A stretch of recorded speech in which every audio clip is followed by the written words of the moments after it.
The rupee just hit a level it's never touched in its history.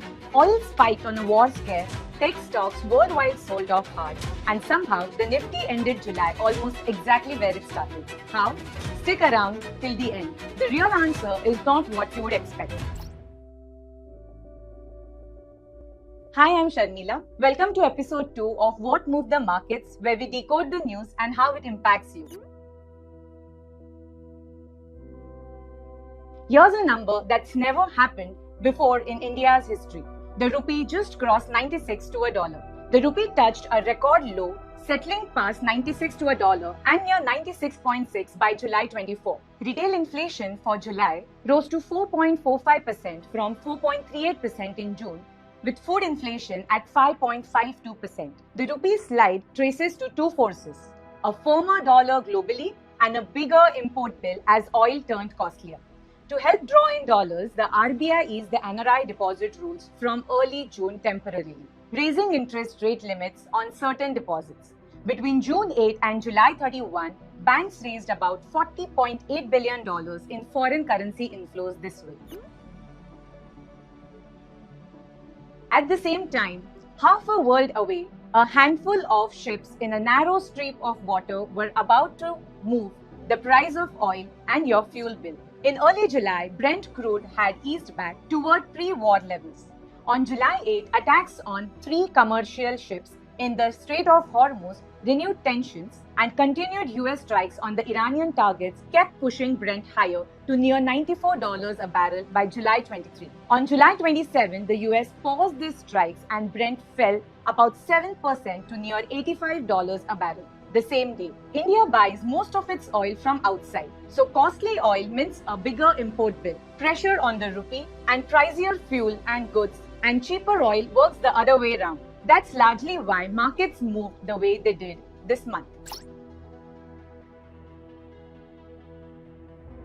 Here's a number almost nobody watches, but it quietly decides how much your debt fund earns this year. India's 10-year government bond yield rose to about 6.77% after July inflation came in at 4.45%, its highest in 19 months, and oil climbed. Bond prices and yields move in opposite directions.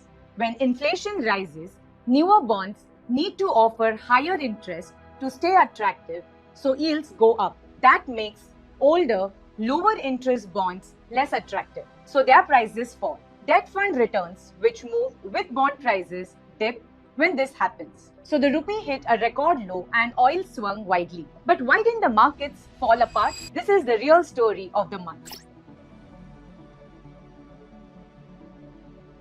AMFI's July data showed SIP contributions of 31,961 crore rupees, up about 12% from a year ago. Equity fund inflows were about 24,700 crores rupees in July, and foreign investors turned net buyers in July after 4 months of selling, purchasing about 20,200 crore rupees of equities. Domestic investors through regular SIPs kept investing through the month. The Nifty closed near 24,384 as of July end. Little changed for the month, even as oil swung sharply and the rupee touched record lows. One tariff announcement 7,000 miles away, one AI headline out of China, 2 Indian sectors, and 2 completely different reactions.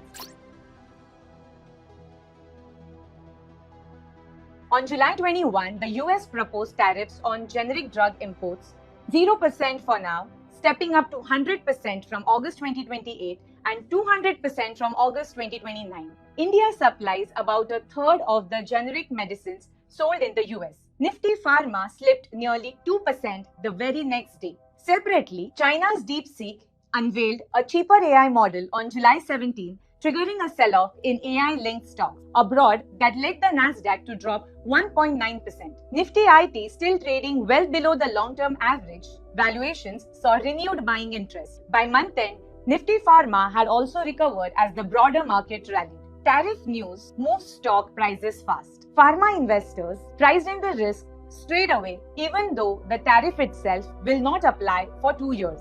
IT's move shows how money can rotate when highly valued AI-linked stocks abroad wobble. Some investors look towards the market trading below their usual valuations and Indian IT was one of them. By month end, Nifty Pharma had also recovered as the broader market rallied.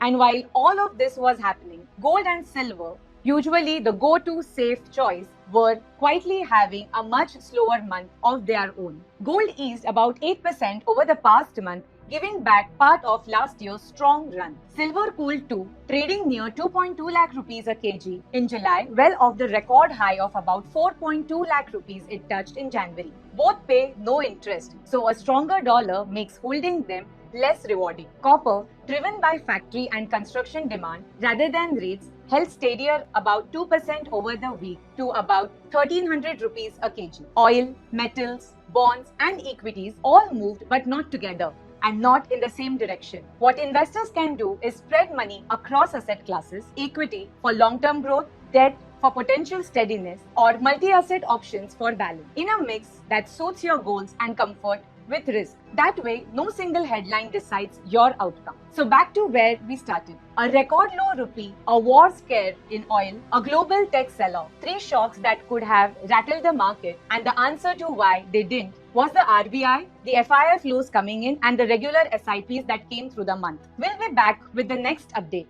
Mutual fund investments are subject to market risks. Read all scheme-related documents carefully.